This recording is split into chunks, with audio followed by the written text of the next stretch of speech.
Welcome back to the Cake Podcast, part two, round two, with the queer and the queen, Jacobi, host, Hey girl. creator, founder, all that good stuff. Ciao.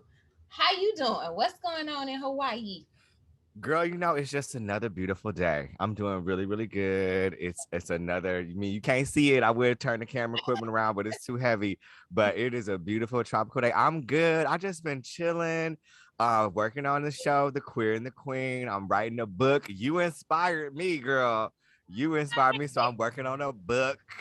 What is it about? What is the book about? So, okay, I haven't told anybody this yet publicly, but the book is going to be basically a story of trauma Uh-huh. and love in a Black family and Mhm. the generational trauma behind it and certain things that everything from sexual abuse to emotional abuse and the healing process and the understanding process of everyone. Because a lot of what I've noticed, like I've been seeing it a lot, was that hurt people. Yeah. So, and the saddest part about it is the reason people continue to hurt people is because they don't talk about their pains and their issues. So I've decided to write this book about trauma and how everybody feels from three different generational perspectives. And the title, I gave this away yet, but the title is Got it. You Talk Too Much, because we have been told that we talk too much most of the time in our Black families and to keep things quiet and personal. So I'm writing a book about trauma and I'm titling it You Talk Too Much. So, child, I'm buying a copy. I'm buying me, my auntie, I know. When I came up with the everybody. idea, I got chills down my spine. I was like, "Ooh, this is a good idea, girl." It's like That's how, so that's how yeah, everything. yeah. So I'm getting yeah, you inspired me though, girl. You and inspired I'm me. still trying, I'm still learning, but we gonna learn together because I'm buying that damn book. I need to read this book. Amen. Amen. Because in the wiki, I have not read it yet. I have not even purchased it yet. I'm not gonna lie. I Well, was waiting on that free copy. I tried to enter to win that free copy, but I can't wait to read it because I've been checking the reviews out and everybody loves it. it's Like everybody loves it. it's been good. I'm happy, and it's a short read. Like I want to Yeah, not overwhelm people. It's a nice little size. It ain't too long. Won't take up too much of your time. So I think people appreciate that. But we absolutely. getting down. We gonna read your book too because everybody got damn trauma. Amen. People need to heal. Okay, Amen. Seriously. heal, child. So speaking of healing and understanding, I kind of wanted to get your thoughts Hmm, hmm, on something that I've been wanting to talk about on my show, but I didn't really feel like I had the range. hmm. So I wanted to get your outlook on, like, we see, for instance, Real Housewives of Atlanta, especially Hmm, earlier seasons. I don't know if you watched it. It was hmm. always like a token gay boy that went everywhere with the girls and hold their bags, and he around for the kiki and the shade, da, da, da, da, da, and then we don't see him no more. You know what I'm saying? Right. It's kind of like they just disappear. So do you think, or well, we'll get there later, but do you think that a lot of times women kind of use like their gay male friends as kind of like accessories to A their, prop. yeah, a prop basically? Yeah, absolutely. So the thing is so funny that you bring this up, and it's so funny that you reference Real Housewives of Atlanta. Because shout out to my first cousin Brandon Deschazer, Kenya Moore's best friend and assistant is my first cousin. We grew up Is together he in really? Milwaukee. We grew up together. His grandma and my grandma are sisters. Oh, So anyway, um, shout out Brandon. I love you. He's hilarious, but the thing is they do that, and the thing is I really think that it happens for two reasons. One, I feel like most of the time it could be good intentions, that we're still coming off the weight of the oppression of the LGBTQ right. community. So it could be, maybe I'm tagging you along because the world needs to see you, and the Right. world needs to stop being so afraid of you, and the world needs to learn how to respect you and learn how to accept you in space because you exist and you're real. It could be that, Mhm. or it could just be, a prop thing. Like, I just like having this, because what I will say. is that we are the funnest motherfuckers on the planet. Okay. Like, gay people are fun. Y'all want a gay best friend because we keeps it real. We're fashionable. We're cute. We're smart. We know how to live life to the fullest. All those trendy things, which is why they typically want this trophy friend with them on their hip. You know what I mean? And then I also think recognition. I really don't. A part of me wants to be. I want to have something shady to say, and I want to be like it's because they being malicious. But in my heart of hearts, I don't think that's what it is. Okay. What do you think? See, the reason I referenced Real Housewives of Atlanta because to me that's like the best example on TV because I just remember in the beginning of the show, it was Jay, Brandon came along. I don't know. I feel like a lot of times those women, they was kind of like using the gay best friend to do their hair and, always had a fun little shady thing to say that they didn't want to say. Like you bring Mhm. your gay homeboy along because he gonna get the shit started. He gonna say what you don't want to say, and he gonna create the mess as they The say. drama. Yeah, and I feel like once those storylines developed and they were solidified, we don't see them no more. So that's why I kind of feel like, and it's not just that show. I don't want to seem like I'm just shading that show, Right. but I see that a lot. Yeah, Like, I know exactly what you mean. um, I saw this thing. I saw not it was Funky Dineva, the other blogger. mhm, It was back in the day when Tamar was going through some stuff, and she thinks she was on the real, and he was saying how you can just tell that the way Tamar acts is that she hung out with a bunch of queens, and she think that this is how you supposed to pop off kind of attitude, right? And mhm, they just imitating these queens that they meet, these extravagant personalities, and a lot of the time it's really like I really truly believe that there are way more trans people in the world that are telling the truth, because a lot of gay boys grow up feeling like because I like men, I'm supposed to be a girl, or I feel more feminine on the inside. Like, look, a beautiful example kind of in the middle is like someone like Saucy Santana, where it's like I'm not going to transition, but I'm just going to be as feminine as I want to be. I like being feminine and I like being girly, and there's nothing wrong with that. So I feel like it's really just a vast community of like confusion. You know what I mean? Like they're confused of how to express themselves. So they just do it at the highest volume that they can because they don't know no equal medium. And then these women like, Nene, Tamar, fabulous personalities. I love both of them. right. But they emulate that thinking that, well, they got some happiness out of this. Let me get a piece of that happiness too. Mhm. You know what I mean? That's what I think. So, okay, do you feel like when they kind of emulated or whatever, do you feel like they emulated well? Because I kind of feel like they just try to emulate the messy part because that's what they think it is, you know? You know what I think? I think it's the same thing that happens when black people get mad when they see a white girl with cornrows.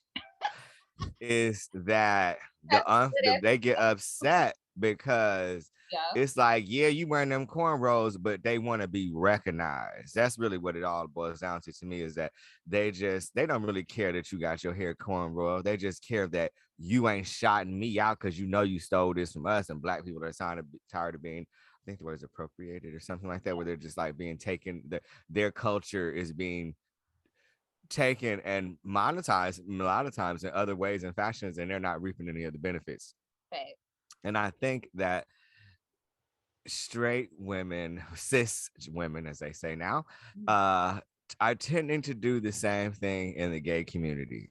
mhm. Tamar became famous for having this poppity offity attitude and loud and boisterous, and it's Oh, like and that's how gay boys act every day, but they're not making money from it. And in that moment, now there has been a whole new world of doors opening, and oh, drag queens are running rampant, and as they should, making money and becoming millionaires. And the gay thing is more broad now in acceptance space, but there was a moment where we were being used too. oh yeah. That's how I feel. I definitely feel like a lot of the gay guys, especially like black gay guys, if they were being, in my opinion, used like in Yeah. pop culture. Like, okay, we finna steal their sauce, they lingo. The girls was not saying shade. I'm sorry. Yeah. Like, you cannot Yeah. convince me that the Or girls period or here all that. Right. It we can't all came from gay boys and and their now gay attitude, yeah, and the it's gay in culture, our ballroom, all that. ballroom. I was about to say that it's like in our everyday category. Even ballroom, hell, lace fronts. We want to take it all the way back because I remember watching Paris is Burning as a little girl, and the girls' lace fronts was damn laid. I'm sorry, for us, Yeah. we weren't really on Yeah. that type of time. Like, And they say gay men do the best hair. I used to do hair at one point when I was younger, and I just ended up giving up on it because I didn't. My back hurt. Shit, it's a lot of work. Standing there doing bitches' heads all day. You get say, scoliosis in this motherfucker. I got. I Mm-mm. know the boys who can lay some damn hair, but it's like people get mad when LGBTQ says that, but it's kind of true. Even like with cosmetic work, Mhm. it's in ballroom, it's very exaggerated, and it's Mhm. always been exaggerated. You Now know what? that's the norm. Yeah, you know what I just made you just made me think because I was thinking, yeah, we we do hair, we do makeup, and they always come for us. And I thought, well, I wonder why they always come for us. And then it just dawned on me, it's because we're masters. It's because we master things that we're not supposed to do. You know what I mean? Like I wish I could have long, beautiful hair. Like I'm just using this as an analogy.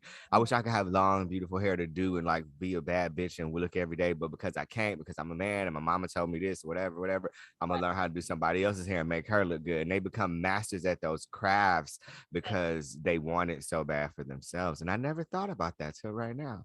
Yeah, because you gotta think like back in the 80s and 90s, a guy couldn't just go and be like, I want a long weave. So Right. they that's why you got dudes in ballroom. They laying the hell Hmm. out of some hair. Even Did you watch Pose? I I was don't know, sick when girl. Pose ended. Like when Pose ended, I damn near shed a tear. I was so upset. That was my Girl. favorite. That and Insecure probably my favorite shows in recent history. Like, So Pose never fails for me. Every single episode, I cried and I laughed. every Every single episode. episode, like Every single episode. it was so it was just so on point. It was like when I first heard about Pose, I'm like, they finna do like some weird ass commercial version of Paris is Burning.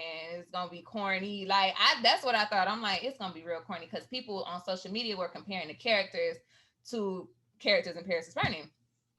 So I'm like, it's just about to be lame, but it was not. Like first episode, Mm-mm. they got it going. Like it was so Yeah. written. It was so relevant to just It was relevant. It's a good word. It was so relevant. Even though it was set a few decades ago, it was still so relevant it was to so the moment. it It was was beautiful. I loved it. And I waited till the first season ended. I didn't watch it. And then because I really am not a fan of like I don't have patience. right. So I don't like waiting a week. Like with Insecure, I literally, literally never watched Insecure till about a month ago. Really? And I binged all what is it, 5 seasons, It's 4 or 5 seasons? season. I binged all 5 seasons in like a weekend. Yes, it's that good. But I need to do stuff like that because I don't have the patience to be like, I gotta wait till next week to find out. And then you give me 28 minutes of an answer, and I'm It's no, so short. Like I couldn't. that in Pose, I used to look forward to it, and I feel like Pose kind of opened people eyes who just really wasn't all the way familiar with what was going on, but ballroom been doing that. Like Yeah, back in the day, the girls they might get their little surgery done, but they want it to look natural. Versus right, the girls in the ballroom, they was getting work done. They wanted it exaggerate, like super right, exaggerated, big city, small way, and now that's like the norm. That's when we right. get our surgery done, we want like I got my body done. I feel like it's too natural. I want dramatics. Like Really, I love your body. I was like, I want a body like that. I saw your pictures, and I'm just like, ooh, I like it, But I always tell my mama, this shit look too natural.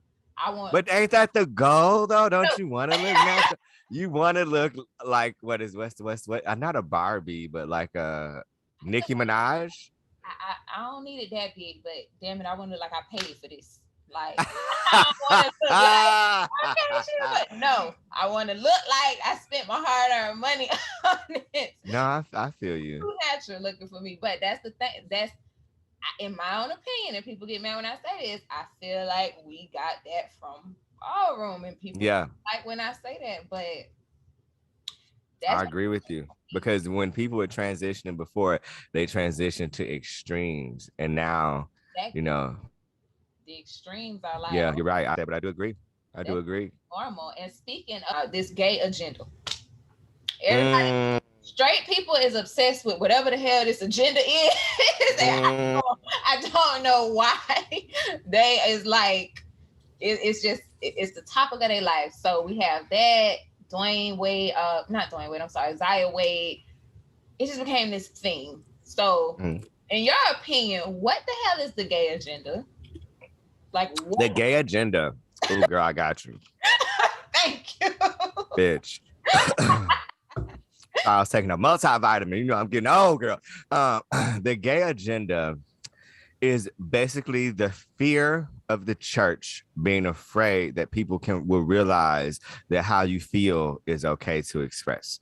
They feel like the gay people have this agenda to corrupt the world. And I'm using the word corrupt because that's the word that they would use, because corrupt is a fear-based word. It frightens people, and that's their whole agenda is to scare people with the fact that they think we as gay people have an agenda, and the only agenda we have is to set you free. That's really it. Set you free. Okay. So what did you think the gay agenda was?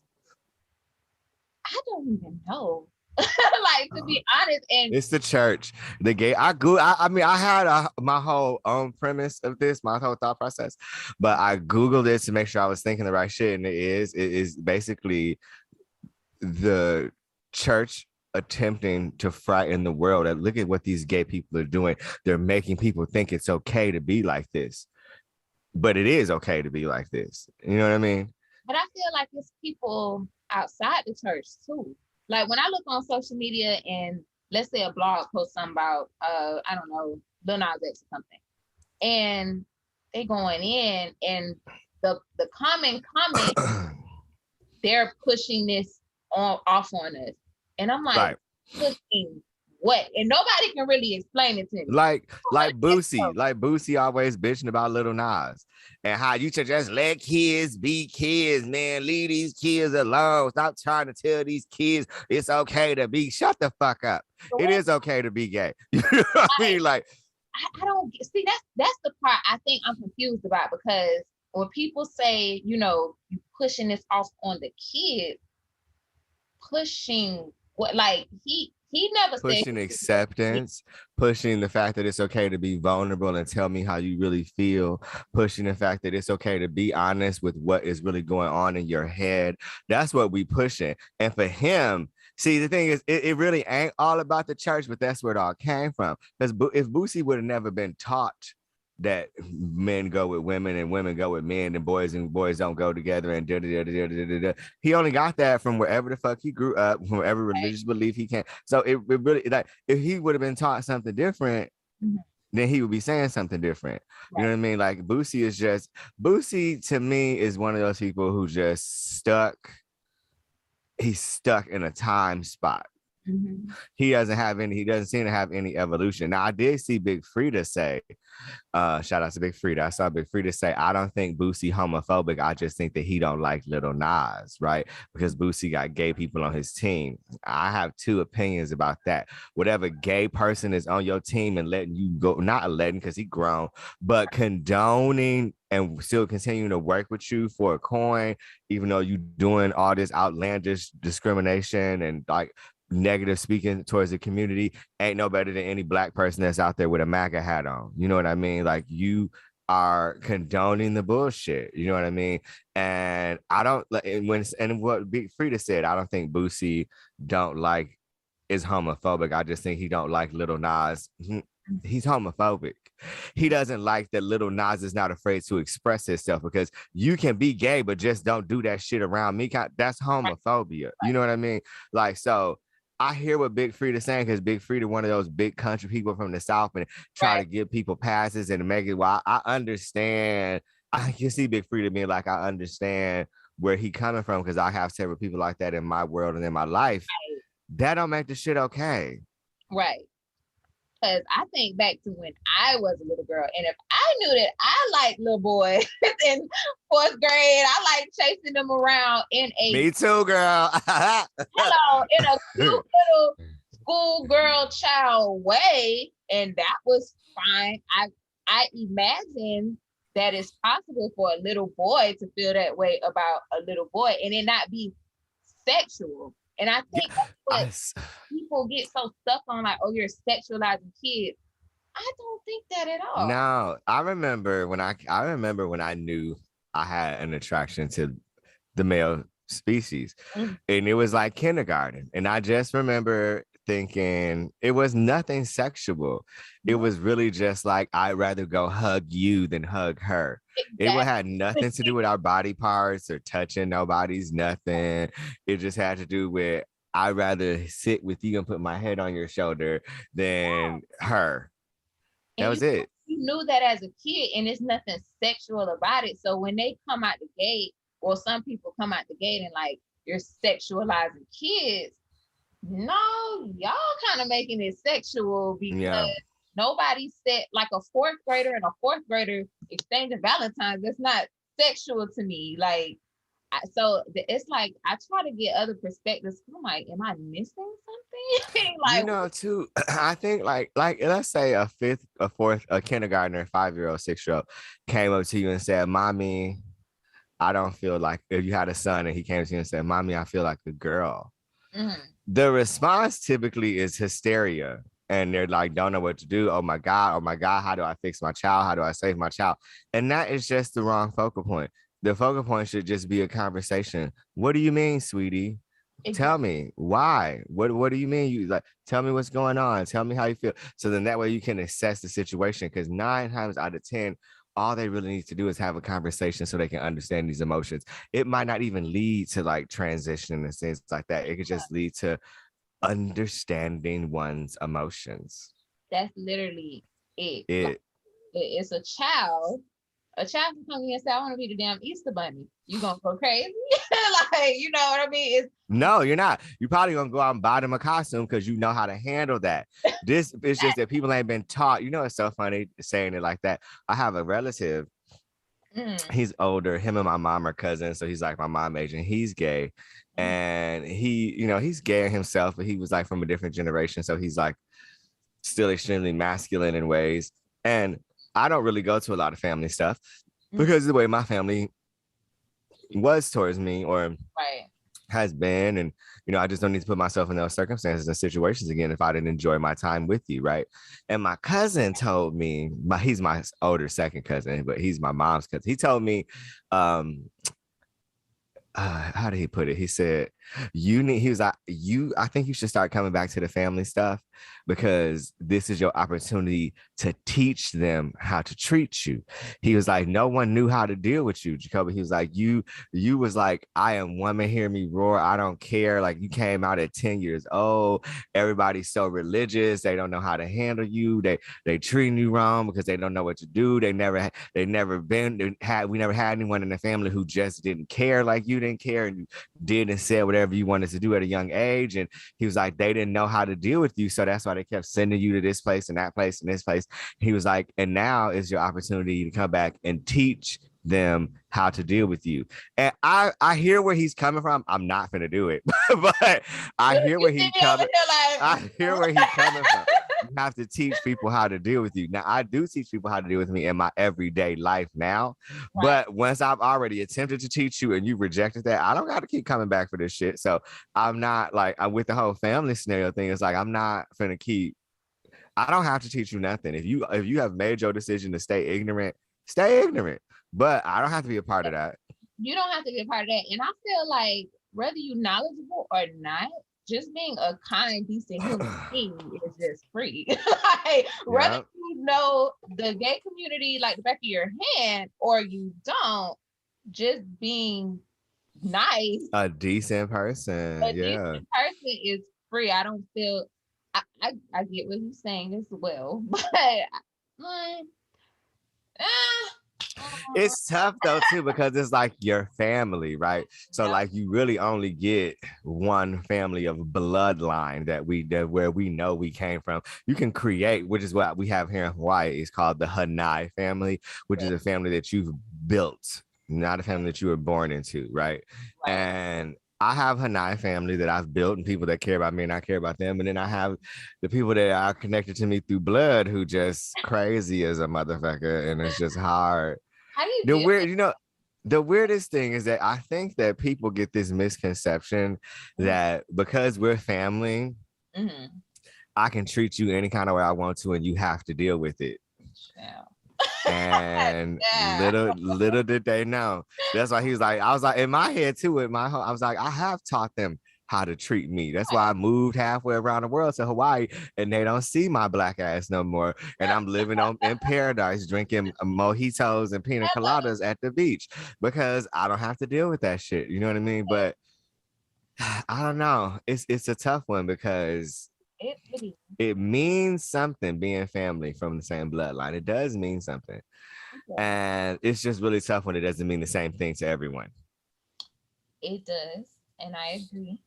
But I see what you're saying. 'Cause the child, you should see my block list. Like it's full of because I Well, don't so know. wait, you are you close with your family as a cisgender woman? Like, I mean, I'm sure the issues don't change just because we have sexuality preferences. I'm extremely close, especially with my mom's side of the family. Like we really close. Me and my grandma.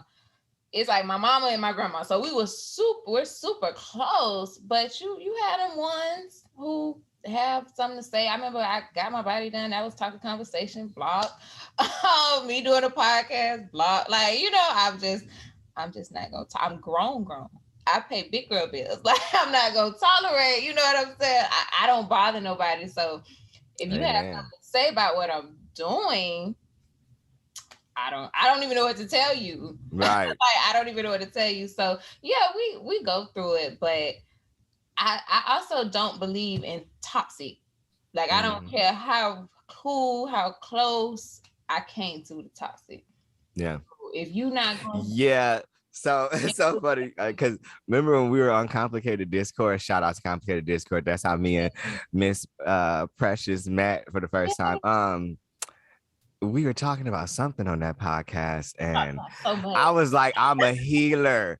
And like when I see people do something wrong, you and Dex are both just like, bye, I gotta go. I ain't dealing with it. And I'm always like, what's wrong? What happened? I used Talk to be to that me. way. My Oprah voice kicks in, and y'all just are both like, I don't got time. I was that way for a period, but now I'm just like, if you want to go, you can go. Go Yeah. heal you. Cause shit, I need healing. Like, you know what I'm saying? I have to heal me. I can't be that for both of us. But that's not a bad trait to have, though. Mhm. It's not a bad trait to have. It's nothing wrong with that. But Yeah, hell, you just gotta have boundaries. Like I mean, I love being who I am and the way I am and how I love helping people and trying to make people figure things out and feel better and right, heal. But then you do have to have boundaries because then once people realize that you don't mind listening, they think that you the only person that they like. No, like don't call me. Don't. I actually want to be the last person on the list. You I'll know be what I mean? fast, girl. Don't Yeah, call me first. But how do you set the straight boundaries up. though? Like, how do you say, okay, we cut Just with that gay attitude of how you just say whatever the fuck you want to say. You be straight up and be like, look, bitch, I'm here for you. Last on the list. I'm here for you. Last on the list. Like, put my number down there. My last name started with a Z. Okay. I've had several friends where I've just had to be like, literally, like, and I mean, I would literally do this. I have done this several times, but he'll call me, I'll answer, and then they'll just get to going, and I'll be like, I did not ask for this emotional dump right now. And I'll be thinking about it, and I'll be like, hold on, wait, look, let me say, So I don't care. Okay, listen, whatever you got, with all this, I'm doing something myself right now. I got some other shit going on around. This is therapeutical stuff you're talking about. You need a count, like you need somebody who is paid and trained to want to hear this, because I don't right now. You know what I mean? Like, and sometimes you just gotta say stuff like that. You know what I mean? Like, and you just gotta just be straight up. You know what I mean? Like, and if you can't, because you can feel it.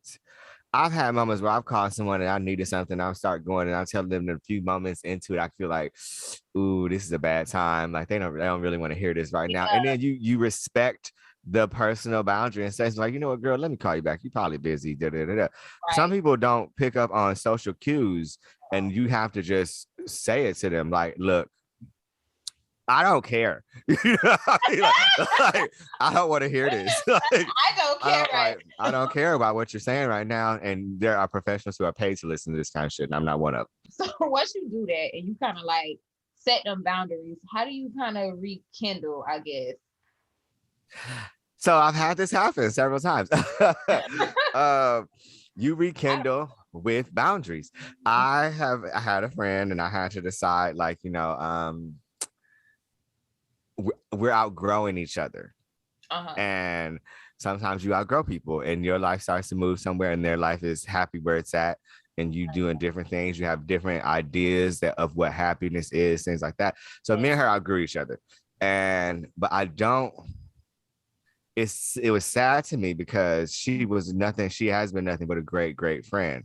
Right. But I can sense that we're not in the same spaces anymore, and our energies on different plateaus. So what I'm doing now is just hanging out with her in very small doses. Instead of talking to her every day, I talk to her once a week. Instead of seeing her once or twice a week, I see her now like once a month. You know what I mean? And it's not that I'm ending the friendship. I'm just changing the dynamics of it because our boundaries are different now. I like that a whole bunch. See, that's better. Just ghost me. Don't talk. Yeah, because it was emotionally, it was hard because in my head for like a week or two, I was like mourning the end of the friendship. Like, Right. I just can't be friends with her no more because this is happening and this is happening, and I can't deal with this and I can't deal with that. Outgrown each other. But then I'm like, I don't have to end the friendship. I just have to change my boundaries of the friendship. I like that. Mm-hmm. I like that a little bit more. Child, me and Jacobi having a whole therapy session. What else, girl? I'm here for you, child. I'm here. What's up? All right. Well, I'm done with this session because, child. Okay. We gonna be here for 3 hours talking about boundaries and emotions and all that. So I have to switch gears a little bit. Okay. Cause child, I just said I ain't gonna emotional dump on Jacobi, and I'm getting ready to. So we ain't okay mode. And all of us was clueless. I think we all as a collective wanted to try it, but we're all beginners. So step one, what do straight or cisgender girls, whatever your lingo, what is step one that we need to know to execute? Because we are like virgins to the game. Okay, step one is you have to want it. Okay. You can't do it to make this man happy. Okay. And because if you don't want it, you're never gonna enjoy it. You know what I mean? And I can get, being talked to, but it's gonna feel good. You're gonna like it. You know how niggas do. But if you don't want it, you don't want it. You know what I mean? And especially if they got a big old ignorant dick, you know. Okay, that's my next thing. Like, that's a whole other warm-up process to that shit. Is it like, do it have to be a certain size? Because I imagine it can't be too big. The bigger the better is what some may say. But we all have our talents, is how I'm gonna put that. But no, so I am talented, and you just gotta, you have to want it. There are some essentials. Wanting it for one, right? The proper lubrication is essential. Okay. Absolutely essential. Now, once you become a master at your craft, We ain't gonna get that for a while, Jacobi. We you baby might not even need no lube because you're just so excited and you know them booty juices gonna ooze on down the road and you're gonna be it's gonna good to be go. around. That's when you become a master at your craft. Okay. But we gotta be doing it for a couple years, right? To become like a master. It's not an overnight Yes, thing. Okay. years. It's years of training, child. Trust and believe. Years of training and relaxation and breathing treatments. Trust me. But Breathing. Okay. so you On it. definitely have to want it. You have to use proper lube. I would say proper, and then 3 would be of the proper person.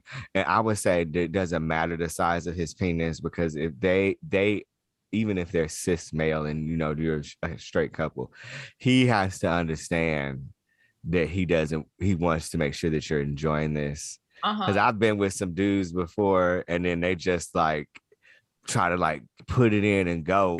We have to breathe to come on, we're gonna breathe together while we do this. You know what I mean? Like, no, they're gonna just tear me up. Like, no. And then I've been with some dudes who are just like, you know, whispering in your ear the whole time, like, are you okay? How you feel? You have to You want me to go store it? I'm just like, and then you reach the point where you like, tear it up. We ain't there yet. You know what I mean? Baby step us to that, Jacobi. We're not there yet. Girl, you bought that body. You better put that booty to work. You pay good money. Hello. I walk around naked all day. Just going from mirror to mirror to mirror to mirror. And you know, it's so shocking to me that you don't like that you look natural. That's so interesting. I wanted to be more, and I think because I already had a big butt, so it's like when I'm trying to buy more butt, I want it to be like ridiculous. Even when I went for the consultation, one of them ignorant booties, like Samora said, knocking over tablecloths and shit stuff while I'm walking. Even the surgeon was like, "What are you in for?" And I was like, "A BBL," and he was like, "Where am I gonna put it?" Because I already had a big butt. He was like, "I should just do you some lipo." Like, that's how you know you got a good surgeon on. When he don't even really want to like take your money for certain stuff, that's how you know, ladies, you have a pretty decent surgeon. Right. Because he was like, but they did it. So what they do, they took some of your sides and your front and put it in the back like they always do with BBL. Stomach, side, lower back, upper back. I had added some. I added the lower back. I mean the upper back. So I added that on. Normally they would just take the sides and the stomach, but I wanted the whole thing. And then they put it in your booty and thighs. Just the butt. My thighs big as hell, but I feel like they didn't use all the fat or something. I don't know. I think they just took it easy. They probably interesting. Like that. I really don't think he used all the fat because I had put on quite a bit of weight for them to take out. So I don't think he used it all. I think he. Are your breasts real? Unfortunately, yes. But well, that's good. I mean, that's amazing because they're big. Fake titties coming soon, Jeff. Them on the way. I'm gonna get me some fake titties before it's over with. Wow. Yeah, I like work. And once you get it once, you're gonna want to go back. How much does this run? Ballpark. You don't have to give us your exact number. It was 75-ish. It was like in that range. But I will say it's no such thing as cheap surgery. Like right. Surgery. I don't care what they try to tell you. And I will say you get what you pay for it too, because I know some people who have done things for like $2,000-$4,000 and then it lasts for a moment, but then something happens long down the line, and then you're not happy. You want it paid for it because if it's bad, you got to redo it, and that's just right. That's more money that you don't have, or stuck with a body that you don't want. Body you don't want. I'm not into the ass shots things. I don't knock them when girls get them, but I read too many horror stories. I'm good. Like I want a BBL. I really do, because I got some fat back on my lower and my upper, and I got some on the front. And I really been wanting to get a BBL. I really, Lord, God willing, I'm getting another one. I want another one. I really been wanting to get one. I have a friend that went to Miami to get hers done, and it was, I think she paid like $10,000, including she had to spend a week in Miami. Okay. and a flight from Hawaii to Miami, the Mhm. surgery, the week she had to spend there because she had to go back, which I imagine now is like Yeah. for that massage thing you were saying. Oh yeah. And she was there for a week, and it was 10 grand total. That's not bad. That's not bad. I don't think that's bad either. Cause I want me a bigger booty too. I want one of them booties where when I sit down, I can feel it. I can feel it. I'm Yes. sitting on my butt. Yes. Mine, Yeah, right now when I sit down, I just feel my back. child, get it. I am pro plastic surgery. If you want it for you, don't get it to, please these niggas. Child. They gonna fuck regardless. But Right. if you want it for you, I'll give you. I am pro. It's a little overrated because I feel like I look a little too natural. But get it. That is my goal would be to look natural. I want to look like, damn, Jacobi got a big old booty. Yeah, Which I mean, I always had a cute booty, but I Mhm. don't got a big old booty. But I want a big old booty. I want a big old country. I want one of them booties where you turn heads, you walk past and they're like, you see that ass? Yes. That's the kind of ass I want. You got one of those already. When I put on my little hoe clothes, it be sticking out or whatever. But she be a little bigger in my opinion. But yeah, but the surgeon was like, let me just do some lipo. I'll give you a nice waist. Like you don't need the. I'm like, if you don't put my fat in my ass, like sir, I don't know. I don't respectfully. I want the fat put in my ass. Don't waste my fat. That you do gotta appreciate that though, that he's trying to like, I definitely appreciate it because it would have. First of all, it would have been cheaper that way. And Mm. he was like, baby, let me give you a little Spanish waist. You'll be good. I'm like, you'll be good. I'm getting ass. Right. So you get your. Hey, are you in Miami? I know you're in Florida. No, I'm in St. Pete. Miami is about 4 hours from me. That's why I'll probably do my next one in Miami, but I didn't really know how it was gonna go. I wanted to be closer to home.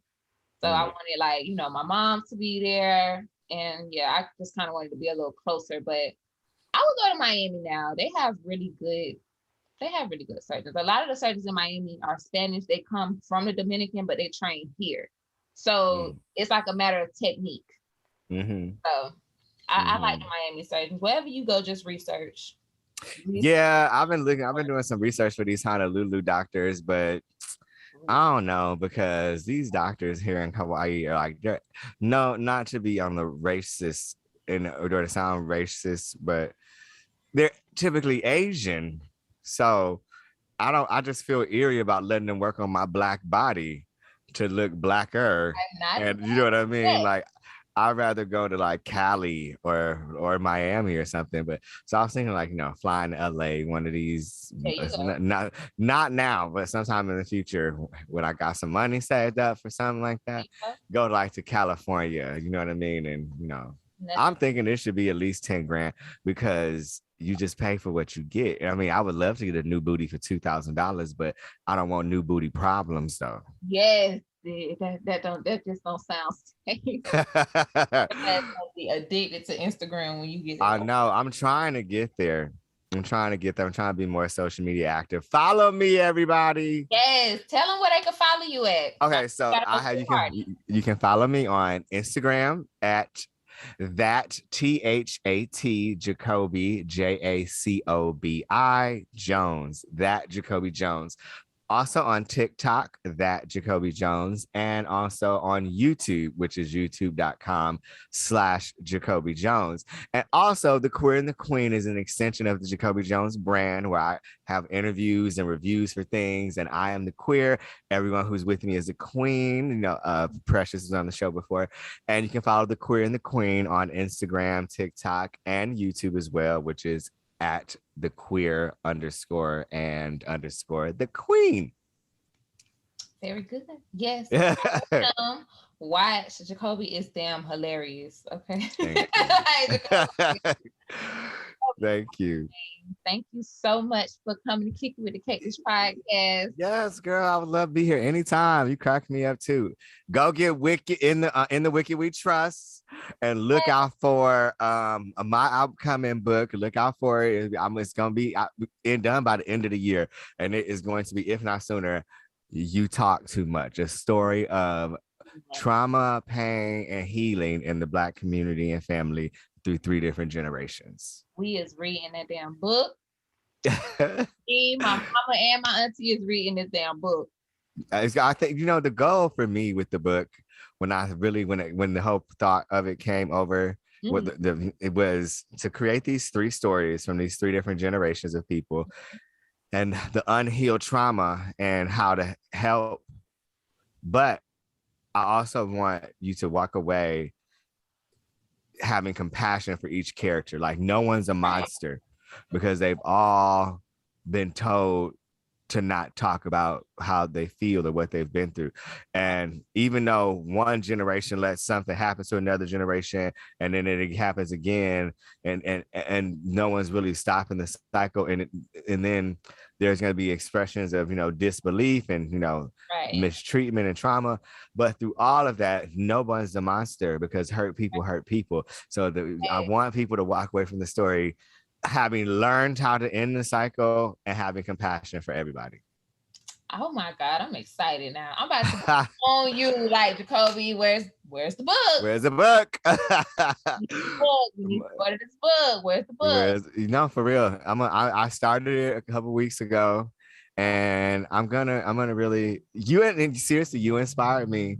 You inspired me, just because our stories aren't even the similar story, but just seeing you having done what you did. And I have another friend, shout out to Doreen Bunny, my friend. I'm having a brain fart on her last name, Doreen Drake, I think her last name is. And she wrote a book called He Knew, which was the story of her life, and she inspired me a few years back. He Knew. Oh, check it out, it's on Amazon. And so is your book on Amazon. But she inspired me some years ago to write. Her daughter does music, London Knight, great musician, but I just didn't spark into me. This was pre-pandemic, because I've known them for years, but the pandemic had me so much time on my hands, and then thinking about what Bunny did, Doreen and London, and all these other people I know who are creative, and I'm back into my creativity's flowing, and all that good stuff. Yeah, I love it. I'm buying this damn book. I'm telling you, I cannot wait to read that book in like a week. Yeah. I can't wait to finish it, child, for real. I am excited. Well, thank you so much, Kicking With a Cactus podcast. The Queer Queen. We finna run this back again in like a week or two. Yeah. We'll be back. I gotta have you. I want you to come back onto the Queer and the Queen. Yes, I'll do the Queer and the Queen next time. So in like 2 weeks or a week or whatever, I'm gonna be on the Queer and the Queen. And we just gonna keep going back and forth. So thank you. Enjoy your party. Go turn. Thank you. Yeah, I'm actually going to a sober celebration with a friend of mine. But yes, congratulate them for us. That's absolutely accomplishment. So y'all go turn up for me, and we will see you in about 2 weeks.